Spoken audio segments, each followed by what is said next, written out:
প্রিয় বন্ধুরা, ভিডিওটা লক্ষ্য রাখুন। এই বোনটা যদি বাংলাদেশে জন্মগ্রহণ না করে চায়নাতে জন্মগ্রহণ করত, তাহলে তাকে মাথায় তুলে রাখতো এবং কি নোবেল পুরস্কারও পেয়ে যাওয়ার সম্ভাবনা থাকতো। দেখুন কত সুন্দর একটা টেকনিক দিয়ে কোনো তেল, গ্যাস, বিদ্যুৎ, পানি ছাড়া কিভাবে একটা কিছু পাইপ আর একটা ওয়াটার পাম্পের মাধ্যমে কিভাবে পানি তোলার সিস্টেম করতেছে। দেখুন চমৎকারভাবে, দেখেন হাতে কাজটা করে নিচ্ছে, চমৎকারভাবে লাগিয়ে নিল।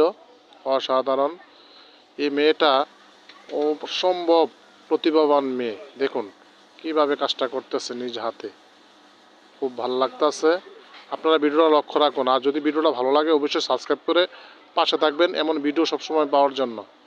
দেখুন অসাধারণ। সব ফিটিং করে নিচ্ছে, কিভাবে দেখুন একটা বোতল লাগিয়ে নিল। দেখেন এবার জায়গায় আসলো নলকূপের মাঝে। দেখেন কোনো বিদ্যুৎ, তেল, গ্যাস কোনো কিছু ছাড়াই অটোমেটিকভাবে কীভাবে পানি তোলার সিস্টেম করতেছে। দেখেন একেই বলে প্রতিভাবান মেয়ে। বাংলাদেশে না হয়ে যদি চায়নাতে জন্মগ্রহণ করতো তাহলে অবশ্যই সে নোবেল বিজয়ী হতো, নোবেল পেয়ে যেত। দেখেন চমৎকার টেকনিক, চমৎকার বুদ্ধি।